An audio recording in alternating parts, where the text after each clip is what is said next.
Hello everyone. आज जो हमारा टॉपिक है, जो नया लेसन स्टार्ट होने वाला है, वो पार्ट बी का पोर्शन है। इस पार्ट बी में लेसन नंबर 9 आज स्टार्ट कर रहे हैं and the lesson name is internal trade. सबसे पहले इंटरनल ट्रेड का मीनिंग करते हैं।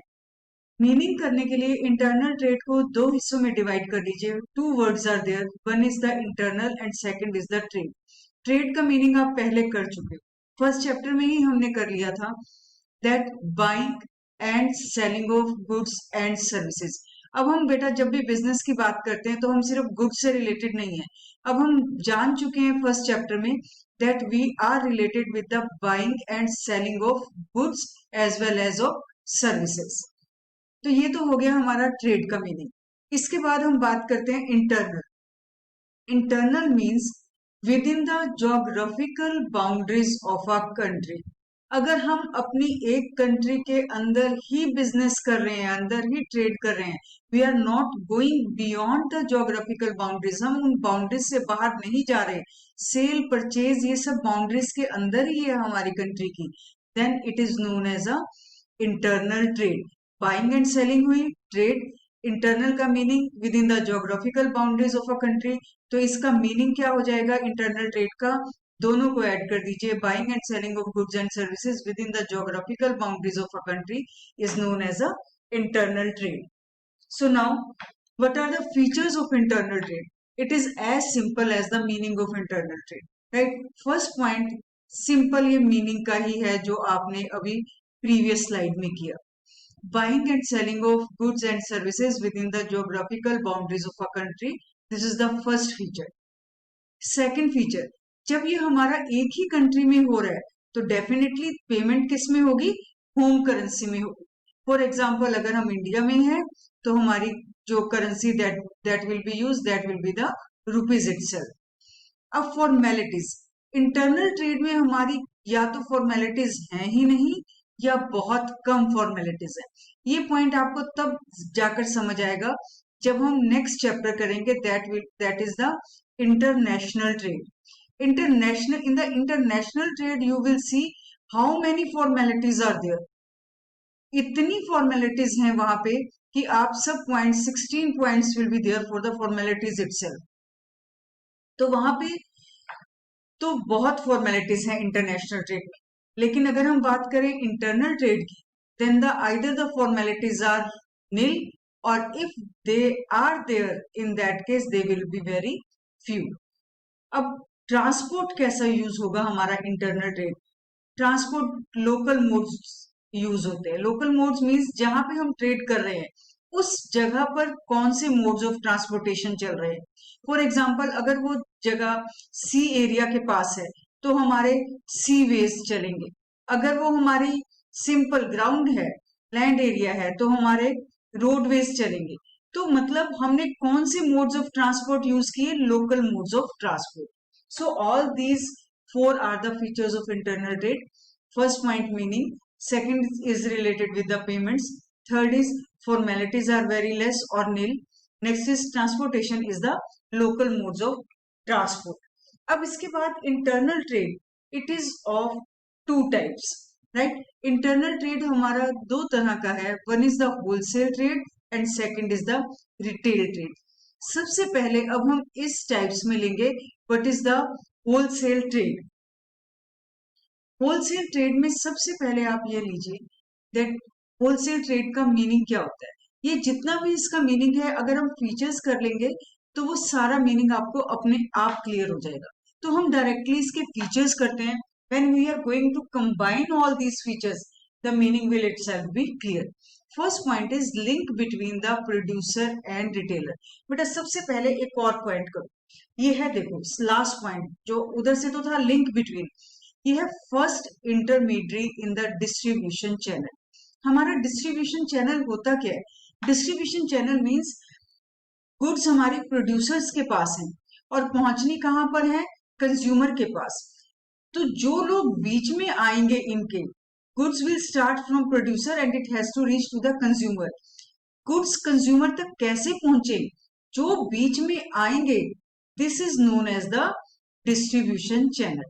ठीक है, तो इस डिस्ट्रीब्यूशन चैनल में हमारा फर्स्ट इंटरमीडियरी को, ये इंटरमीडियरीज हैं, डिस्ट्रीब्यूशन चैनल तो ये कंप्लीट हो गया। तो ये जो first intermediary is the wholesaler. अगर आप ट्वेल्थ की बात करो, ट्वेल्थ में हमारे एक कई बार डिस्ट्रीब्यूशन चैनल यहाँ पे बीच में और आ जाता है, वो हो जाते हैं एजेंट्स। लेकिन हम इलेवेंथ में उनकी बात नहीं कर रहे। इलेवेंथ में हम सिंपल इतना ही लेते हैं that from the producer the goods will move to the wholesaler, from the wholesaler the goods will go to the retailer, and from the retailer the goods will go to the consumer. So this wholesaler, it is the first intermediary, it is the first distribution person who is coming in this distribution channel. So it is the first intermediary. अब आप first point देखो, वही चीज है that it is a link between the producer and retailer. देखो आप यहाँ पे प्रोड्यूसर था, यहाँ पर रिटेलर है यहाँ पे। So the wholesaler is a link pin between the producer and the retailer. मतलब wholesaler ने प्रोड्यूसर और रिटेलर को लिंक करवाया। So it is a link between producer and retailer. Second is the wholesaler deals in the large quantity. Wholesaler large quantity में producer से purchase करेगा और थोड़ा कम क्वांटिटी में रिटेलर को सेल करेगा। So it is selling. ये हमने क्यों कहा कि लार्ज क्वांटिटी में परचेज और थोड़ा सा कम रिटेलर को सेल? वो भी थोड़ी लार्ज क्वांटिटी ही होगी जो रिटेलर को दे रहे हैं in comparison to that quantity जो हम कंज्यूमर को देते हैं।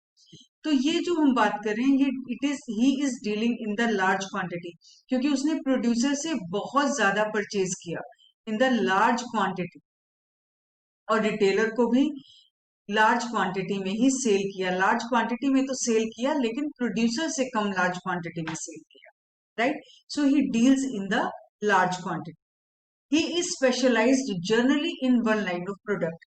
जनरली, ज्यादातर, he is dealing in one line of product. What is the meaning of one line of product? ये ज्यादातर एक ही तरह का सामान अपने पास रखते हैं। फॉर एग्जाम्पल, अगर हम किसी होलसेलर के पास जाए, वो स्टेशनरी का होलसेलर है, he will have only the items related with the stationery.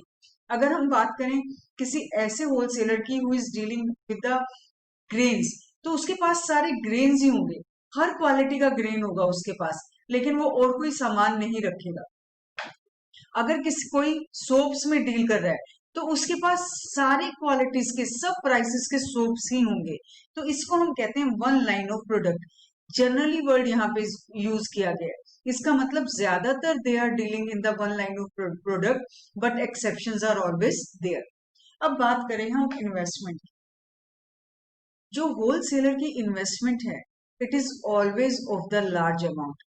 अभी आप आगे जाके होलसेलर के सर्विसेज करोगे बेटा, services that it provides to the producer और टू द रिटेलर्स। जब आप ये सर्विसेज करोगे, तब आपको ये पॉइंट एकदम समझ में आएगा that why the investment is required in the large amount. क्योंकि जब ये प्रोड्यूसर से सामान परचेज करता है, तो उसको एडवांस में पेमेंट करता है या कैश में पेमेंट करता है। तो कैश पेमेंट्स के लिए या एडवांस में पेमेंट्स के लिए मनी की जरूरत हो, तो इसलिए जो ये हमें इन्वेस्टमेंट ज्यादा चाहिए, लार्ज इन्वेस्टमेंट चाहिए। उसके बाद जो स्टॉक है, वो प्रोड्यूसर मेंटेन नहीं करता। स्टॉक कौन मेंटेन करता है? स्टॉक होलसेलर ही मेंटेन करेगा, राइट? होलसेलर जब मेंटेन करेगा, तो स्टॉक मेंटेन करने के लिए भी उसको पैसे की जरूरत होगी। सो इसी वजह से उसकी इन्वेस्टमेंट ज्यादा लगी। एक चीज और है, प्रोड्यूसर से इसने कैश में परचेजेस की, लेकिन जब ये रिटेलर्स को सामान सेल करता है, तो वो कैश में सेल नहीं करता। Credit sales to retailers. Retailers को हमेशा क्रेडिट सेल होती है। जब रिटेलर का सामान बिक जाता है, तब वो होलसेलर को पेमेंट करता है। तो इस वजह से भी उसको ज्यादा पैसे की जरूरत होती है। इन्वेस्टमेंट हमें ज्यादा चाहिए होलसेल रेट में। क्यों? क्योंकि स्टॉक मेंटेन करना है, प्रोड्यूसर्स को एडवांस में या कैश पेमेंट्स करनी है, और रिटेलर्स को हमें क्रेडिट सेल्स करनी है। जब रिटेलर की सेल्स हो जाएगी, कस्टमर्स उसे मिल जाएंगे, तब वो जाकर हमारे होलसेलर को पेमेंट करता है। होलसेलर को पेमेंट तब मिलती है जब कैश यहाँ से रियलाइज हो जाता है। ठीक है, इसलिए हमें लार्ज अमाउंट चाहिए होलसेल ट्रेड के लिए। ठीक, अब बात करते हैं प्रॉफिट मार्जिन। प्रॉफिट मार्जिन हमेशा होलसेलर का कम रहता है। दो तरह के प्रॉफिट मार्जिन है, एक तो होलसेलर का प्रॉफिट मार्जिन होता है और एक रिटेलर का होता है। तो जो होलसेलर का प्रॉफिट मार्जिन है रिटेलर के कंपैरिजन में हमेशा कम रहता है। तो ये जो हमने इस अब तक जो किया, हमने ये सारे फीचर्स कर लिए हैं बेटा। हमने अब तक किया है what is the meaning of internal trade. Internal trade के बाद हमने किया फीचर्स ऑफ इंटरनल ट्रेड। उसके बाद हमने किया टाइप्स ऑफ इंटरनल ट्रेड। और उसके बाद हमने फर्स्ट टाइप को होलसेलर को लेके उसके फीचर्स को कवर किए। 6 फीचर्स थे जिनको हमने कवर कर लिए। हम अपनी नेक्स्ट वीडियो में करेंगे the services of a wholesaler to a producers. Okay, thank you all.